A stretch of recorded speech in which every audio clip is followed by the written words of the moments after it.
После 24 февраля 2022 года наше время день за днем бежит назад. И когда война закончится, нашей стране, потерявшей на ней не только десятки тысяч убитыми и сотни тысяч уехавшими, но и десятилетия своего развития, придется заново входить в 21 век. Как взрослый человек, попавший в страшную автокатастрофу, второй раз учится держать ложку и разговаривать, и ходить, так и нам придется многое в России начинать с нуля. Как будто мы снова в каком-то 1992 году. Люди ошеломлены и растеряны, а страна опять лишь в начале своего становления. Обидно ли это? Конечно, обидно. Для любого человека, который связывает свою судьбу с Россией, это очень обидно.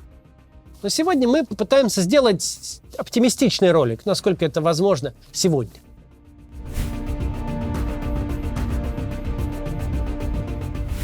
Что касается отношений между гражданами и государством, то мы отброшены даже не на десятилетия, а на века назад. В том смысле, что жизнь в России образца 23 года формирует у россиян психологию людей, живущих под игом. Когда живешь под игом, сложно что-то планировать на будущее, что-то надолго строить, во что-то вкладываться всей душой. Что бы ты ни сделал, что бы ни построил, все может быть разрушено новым набегом в любой момент. И неважно, чем именно ты занимаешься. 10 лет создаешь всемирно известный театр, так его разгонят в один день. 20 лет отдаешь всего себя любимому сыну, так его угонят или убьют в один миг. Находиться под игом значит жить одним лишь сегодня. Будь ты хоть крестьянин, хоть князь. Не загадывай на завтра, ни к чему хорошему это не приведет. Ни к чему лишний раз не привязывайся. Какой же тут прогресс? Какое развитие? Для настоящего прогресса и развития страны нужна совершенно другая государственная система. Современное успешное государство – это не улус и не ханство. Современное государство для своих граждан – это в первую очередь сервис. В России есть очень удачные примеры. Городские центры «Мои документы», например. Или сайт госуслуги, до того, как он оказался дискредитирован законом об электронных повестках. Есть мнение, что в паре эти сервисы одни из самых прогрессивных в мире. Это, к слову, о разговорах про некую заведомую обреченность России. Что нужно, так это чтобы вся государственная система в России работала как госуслуги здорового человека. Не государство должно врываться к тебе в дом в поиске чего бы еще забрать – деньги, любимое дело, любимых детей. А наоборот, гражданин по мере надобности может обращаться к государству. И госсистема обязана встречать его вопросом: чем мы можем вам помочь?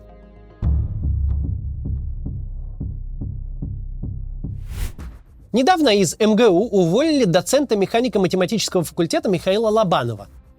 Перед этим его арестовывали, наградили статусом иноагента, а потом вовсе выдавили из страны. Дело Лобанова и реакция на него очень показательны как раз для нашего разговора. За пределами МГУ Лобанов – политик со своими убеждениями и позициями. Можно с ними соглашаться или спорить, но нельзя лишать права иметь свое мнение. Даже если он работает в государственном вузе. В государственном вузе он вообще-то готовит государству математиков, без которых ни один космический корабль даже не сможет стартовать. Но у пропагандистов на этот счет другое мнение. Один из сотрудников Russia Today, тот самый, который недавно пытался сорвать нам один из благотворительных стримов и не смог, написал пост про уволенного доцента МГУ, который разошелся в Z-среде. Прочитаем отрывок. Вот сотрудник RT пишет: «Наконец-то уволили. Гнать таких и даже не париться. У государства есть право защищать себя от таких паразитов, которые сосут кровь и отравляют того, за счет кого существуют». Один короткий пост сразу иллюстрирует две фундаментальные проблемы нынешней системы, и тех, кто ее как-то обслуживает. Начнем с первой. Кто такой вообще доцент МГУ и кандидат физико-математических наук? Это человек, который десятилетиями упорно трудился в очень сложной сфере и наработал квалификацию, которая есть примерно у 0,01% российских граждан. Этот человек идет в, мягко говоря, не самую прибыльную сферу – в образование. Почему в российском образовании нет денег для достойной оплаты труда квалифицированных работников и с какого перепугу такое положение дел считается в России нормой? Это еще один отдельный разговор, пока просто факты. Человек, который жизнь положил на науку, пошел растить для страны новых специалистов. Кто-то из его воспитанников сделает расчеты для пешеходного моста через речку, а кто-то станет генеральным конструктором в архитектурном бюро. Спрашивается, и кто тут перед кем в долгу? Кто кому должен демонстрировать максимальную лояльность? Ученый государству или государство ученому? Позиция путинских чиновников и их подпевал из Russia Today звучит следующим образом. Это мы дали Лобанову возможность окончить школу, бесплатно получить высшее образование, выучиться на кандидата наук и дорасти до доцента главного вуза страны. Это мы платим ему зарплату. Он в нерабочее время не на оппозиционные митинги ходить должен, а петь нам дифирамбы в благодарность за то, что мы позволили ему стать ученым. Ну или хотя бы заткнуться. То же самое они говорят про любого специалиста, лишившегося работы за неправильное мнение. Хоть про учителя, который героически тянул на себе сельскую школу, хоть про столичного айтишника. Мол, это не государство им обязано за продуктивный общественно полезный труд, а они должны благодарить государство, что оно позволило на себя работать. Причем под словом «государство» путинские чиновники и пропагандисты подразумевают только самих себя. Дальше больше. Алла Пугачева, Андрей Макаревич, Борис Гребенщиков и Семен Слепаков. Это, мол, тоже не они реализовали свой талант, а путинская система предоставила им возможность кормиться в России. Потому что система считает себя вправе гнобить неблагодарных артистов. Откуда вообще возникает такая риторика? Ответ кроется во второй фундаментальной проблеме. Среднестатистический путинский управленец, он, во-первых, не дорос до своей должности самостоятельно, а во-вторых, не был избран на свою должность. Путинский чиновник получил ярлык на княжение. А за что он его получил? В обмен на абсолютную лояльность. В этой картине мира нет никакого доцента, который стал доцентом, потому что всю сознательную жизнь корпел над математическими формулами. Нет, он доцент лишь по высочайшей милости. В этой же картине не может быть певца, который популярен, потому что миллионы людей выбрали слушать его музыку. Какой еще выбор каких-то там людей? Нет, это с дозволения функционеров кормятся в их вотчине. Как они кормятся на ней же с дозволения главы улуса. В действительности создание среды и возможностей для самореализации граждан – это не какая-то особая милость, а главная функция современного государства. Оно ровно затем и существует. Сам по себе долг граждан перед Родиной – тема дискуссионная. Но ни префект, ни мэр, ни губернатор или министр, ни сам глава государства Родиной точно не являются. Родина – это не жопа президента, которую надо все время целовать, как сказал Шевчук. Это президент для граждан, наемный работник. Как сотрудник центра «Мои документы», только рангом повыше. Свои бойцовские навыки высшие должностные лица должны оттачивать не на российских гражданах, а наоборот, когда граждане оказались в беде. Вот тут действительно надевай супергеройский костюм, садись в Бэтмобиль и показывай всем, какой ты политик, лидер и борец.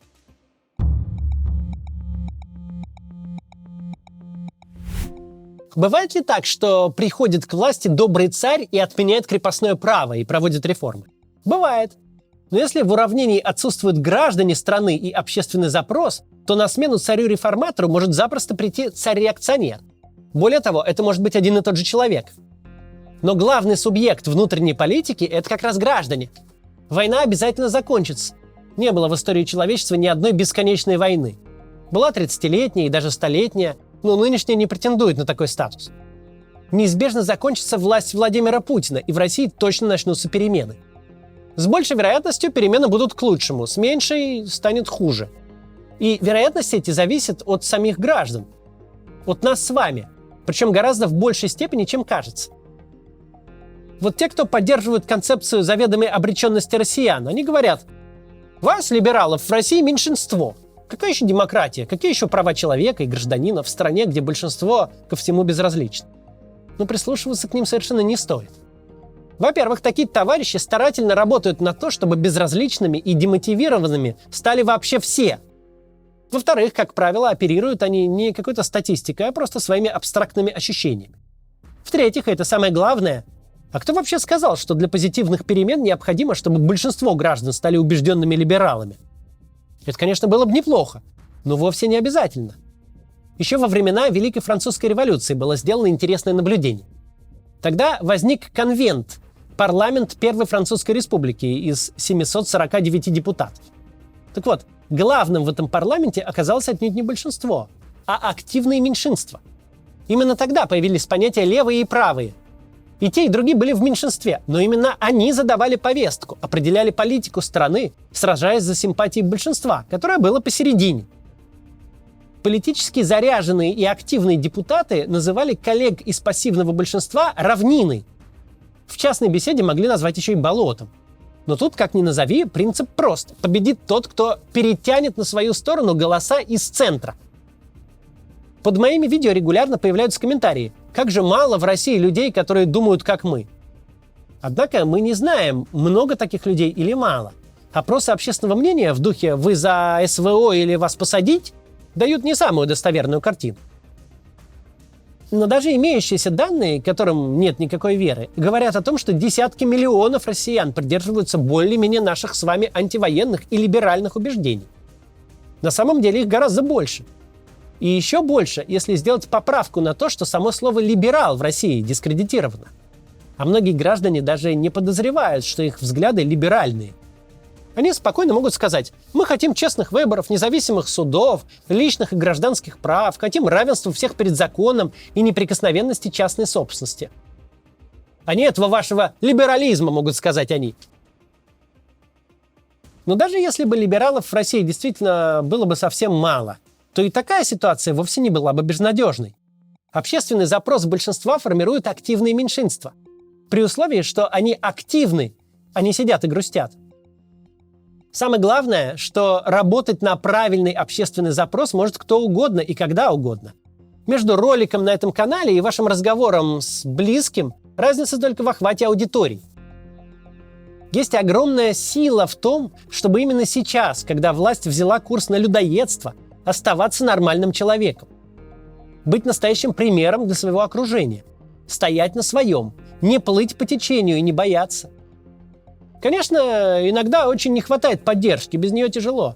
Но и здесь можно взять ситуацию в свои руки. Самому написать или позвонить, встретиться вживую с таким же человеком, чтобы сказать ему те одобряющие и ободряющие слова, которые хочется услышать самому. У нас нет танков, как и нет желания в кого-либо стрелять. А вот возможность говорить, пускай даже в узком кругу, не отнимет никто. Сегодня я хочу закончить музыкальной новостью. Моя любимая группа ДДТ только что выпустила новый альбом. Мне там особенно понравилась одна песня, которую мы сейчас поставим полностью. Послушайте, пожалуйста. И до завтра.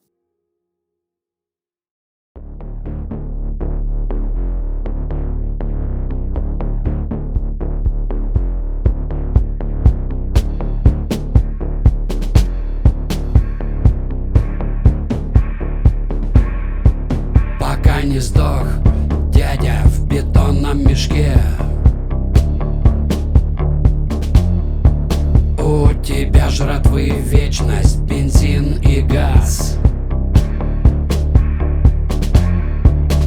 Барабанит война у тебя в башке. Давай танцуй, дядя, и убей всех нас. Но поет еще знамя любви и добра. Сохраним это пламя, донесем до утра.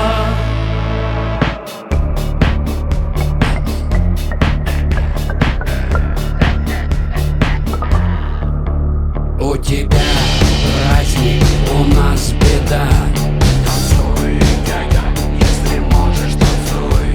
В нас окружающая среда.